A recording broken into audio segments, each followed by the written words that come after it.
So From follows a group of strangers who find themselves trapped in a supernatural nightmarish town, and to make matters worse, terrifying creatures roam the town every night, slaughtering those unlucky enough to get caught outside. So this show initially caught my interest when I saw the trailers a couple months ago, and it also has the executive producer of the show Lost behind it, which was a show I never watched personally, but I was aware that it was a very popular show. And you can also tell that this show is heavily inspired by Stephen King's work as well, because some of the people behind this show also worked on some Stephen King shows also. And I gotta say, I've been really enjoying the show so far, but let's go ahead and get into the recap and theories for episode 1, Long Day's Journey into Night. So episode 1 starts out with introducing us to Sheriff Boyd Stevens, who's ringing a bell to alert the townspeople that it's time to call it a day and go inside before it gets dark. We also see a sign hanging up outside the post office in the town displaying that the town has gone 96 nights without incidents, meaning there has been no deaths in town during this period. Then later we come across Frank Pratt, who's laid out drunk on the floor at some sort of town bar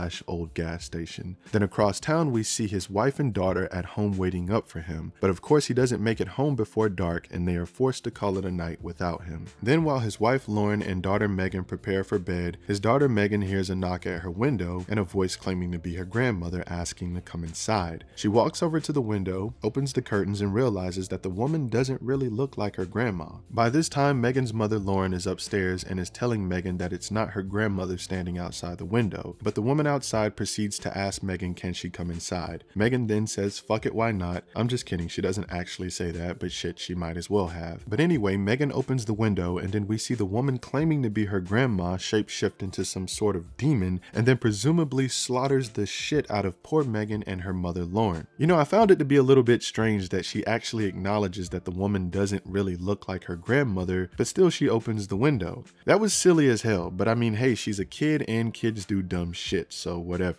The next day, we are introduced to the Matthew family, who's currently on a road trip, but before finding out more about them, we cut back to town to find Frank finally leaving the bar and heading home, where we eventually see people gathered around his house. Then Boyd confronts Frank outside, where he bitch slaps him a couple times, understandably, and drags him through his own home upstairs to his daughter's room to show him his murdered family with their chest ripped out. So Boyd mentions in this scene that he warned Frank to board up his windows, because it's what they advise when you have children, but of course Frank failed to do this. He then eventually gets locked away because this is what the town does when one individual's careless actions lead to another's death. Then we cut back to the Matthews family, who runs across a tree blocking the road, and we also see a shit ton of crows circling in the sky above them, but they decide to head back to their RV and go back the way they came to hopefully find another way. Later back in town, we see Boyd paying his son Ellis a visit at the Colony House to inform him of the Pratt family tragedy and invites him to pay his respects, and Ellis seems to spitefully decline the invite. So we can definitely tell that there's some animosity right now between Boyd and Ellis, but we just don't know what that is yet because we don't have that history. So we find out about the two groups later, but the gist of it is that one group lives in town by a set of rules, and the other group lives in the Colony House, whose motto is to live for the day because tomorrow is not guaranteed, and they kind of just sort of do whatever the hell they want.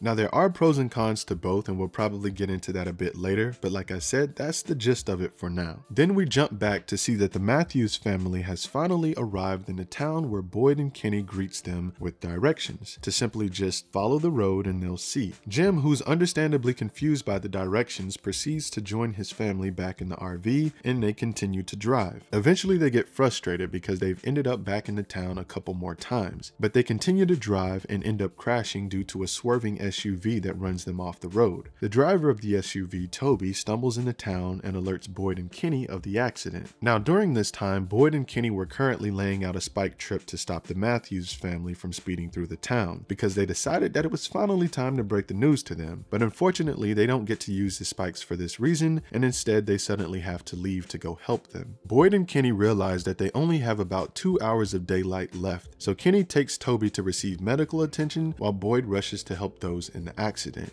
Afterwards, back in town, Father Catri and Kenny are rounding up help to assist. Later they arrive on the road to help Jade and the Matthew family, but they find out that the son Ethan is going to require a little more time and medical attention due to being impaled by a table leg during the accident. And since they aren't going to make it back before dark, they prepare to take shelter overnight in the RV. During this time back in town, we find out that Sarah kills Toby, but we aren't really sure why at this time. We then cut to Kenny rushing back to town with everyone, and Boyd, Jim, and Christy are staying behind with Ethan to assist in the RV. On the way back, Kenny and the group run over the spike strips that him and Boyd laid out earlier, forcing the group to travel the rest of the way on foot to the colony house instead of town because the colony house is closer. During this time, both groups are being tested. Boyd is trying to get Jim up to speed on all the supernatural shit while also trying to keep Christy calm and focused because there are a bunch of demons outside the RV pretending to be humans to get inside, and that's where episode 1 ends. So in episode 2, the way things are now, we have Kenny and the group rushing to seek shelter inside the colony house while slowly being followed by the creatures, but they do eventually make it inside safely. And back in the RV, things have sort of settled down a bit, and Boyd explains to Jim that covering the windows and hanging up the talisman is what keeps them safe from the creatures. And of course, Jim is understandably very skeptical about all of this shit. He's like, what? Jumping back to the colony house, we find out that Tabitha and Julie are fine, and that Tabitha basically receives the same info from Donna that Boyd gave Jim pertaining to the supernatural details of the town. And downstairs, her daughter Julie gets to meet Mr. Creepy Victor, yay, who reveals to her that it's been a long time since 2 cars have arrived at the same time, and how there's something special about that occurrence. And of course, Julie is creeped the hell out by Victor and has no clue what the hell he's talking about, but luckily Fatima shows up, runs Victor away, and introduces herself and tries to console Julie. In the process, she unties her, takes her on a little tour, and provides some info about the creatures and how they tend to use people you know to get in your head. We then jump back to the RV to see that Boyd is still trying to maintain everyone's sanity, and he seems to be doing a pretty good job at it. Then back at the colony house, Julie gets more acclimated after making new friends with Fatima and Ellis, and we also check back in on Tabitha and Donna while Donna explains the events she experienced leading up to getting trapped in the town. She tells Tabitha that her and her sister were on a hunting trip when they came across the tree in the road, revealing the fact that everyone who ends up there sees the fallen tree in the road first. She also says that they drove through the town the first time at night and there were a crowd of people standing around. She says the second time around, one of the people were standing in the road and her hot-headed sister jumped out of the car to confront the person and got her damn face ripped off. And Donna then continues to explain how they proceeded to skin her ass the same way they would skin deer together.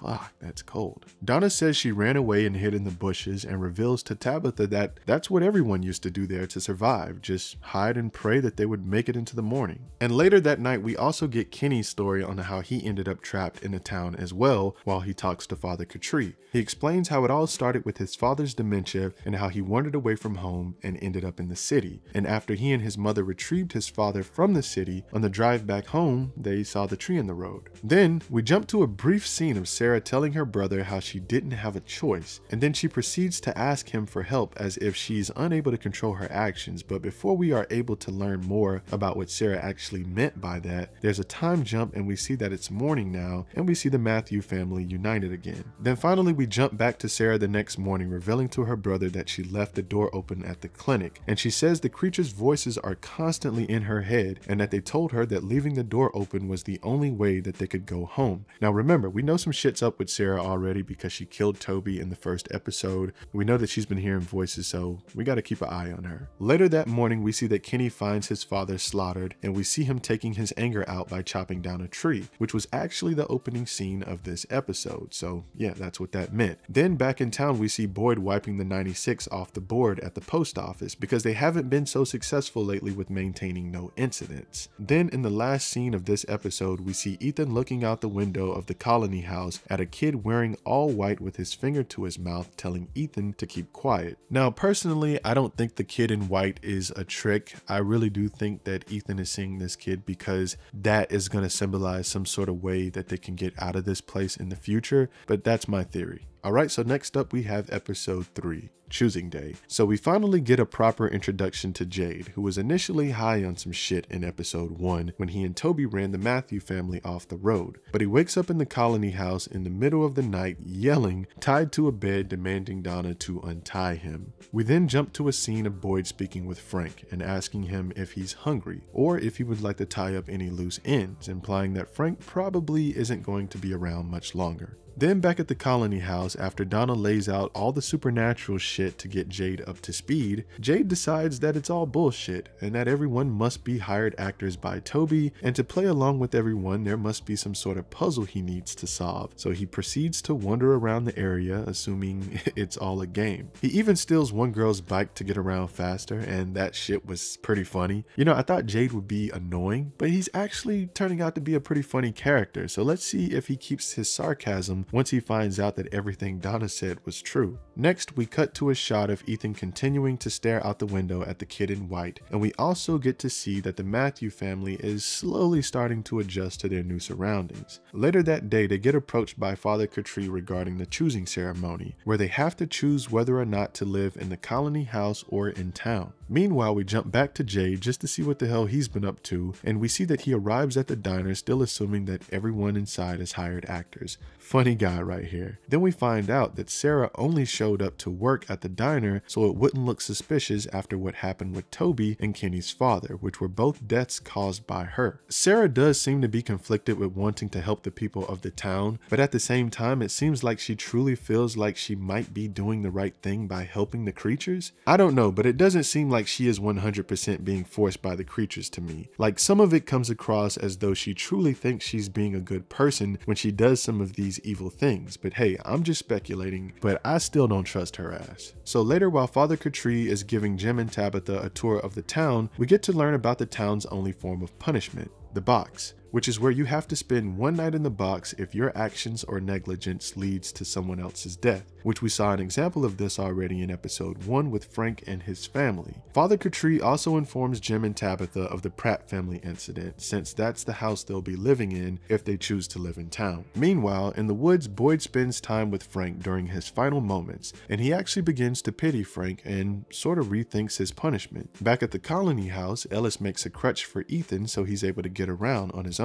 Hell yeah for Ethan. Then back at the diner, Jade and Kenny are having breakfast together, and Jade is still not convinced that any of this is real and proceeds to bring up a good point, asking Kenny, where does the breakfast come from? Which is kind of a good question if I'm being honest, because like, yeah, where the hell is it coming from if they're trapped in some sort of portal or something? And by the way, portal is the terminology I chose. They haven't actually said that in the show, so I just want to be clear about that. But anyway, Kenny doesn't know and just responds to Jade telling him, we don't know where the chickens and the cows come from. So I just wanted to say this real quick before we continue, is that I think it's pretty cool that the show is self-aware enough to answer these types of questions. Like, these types of things are very minor, but people do think about these types of things when watching these kinds of shows. It's such a small thing, but I feel like elaborate details like this are pretty cool to have in shows like this. So yeah, I thought that was pretty dope. But back at the colony house, we see Ethan approaching Victor, who seems to be outside doing something weird. Ethan is curious and asks Victor what he's doing. At first, Victor is like, go away, until Ethan decides to ask about the kid in white, and this seems to ring a bell to Victor. And then he actually answers Ethan's question, and he tells him that he's checking to see if the trees have moved. Victor is crazy as hell. But I'm just joking though, obviously Victor knows something. Then we cut to Jade, who's plundering around an old basement where he notices a symbol on the ceiling and a dead guy who just fucking screams at him. It definitely seems like something is trying to communicate with Jade in this moment, but he leaves the basement laughing, still believing that this all was a setup by his old pal Toby. So yeah. This guy, man. Meanwhile, in town at the church, Boyd tells Father Critic that he's unable to follow through with punishing Frank, and he wants to hear a better solution from Father Critic, who actually doesn't really offer a better solution at all. Instead, he tells Boyd to think about the consequences he'll face if he decides not to punish Frank, making Boyd's difficult dilemma even more difficult. A little later, Boyd decides to confront Frank to let him know that his new punishment is to be banished away from the town to go live in a shack in the woods. Then we jump to the choosing ceremony outside, where Boyd walks over and interrupts Father Catri to announce to everyone his new decision. But before he has a chance to say anything, he's interrupted by Frank, who feels great remorse for his negligence and decides for himself that he would rather be ripped to shreds in the box and rejoin his family in death. Afterwards, Boyd speeds up the choosing ceremony by asking the Matthew family to choose their group. Choosing a rock means the town, and choosing a flower means Colony House. All of them decide to choose the town except Julie, who more than likely chose Colony House to be spiteful to her parents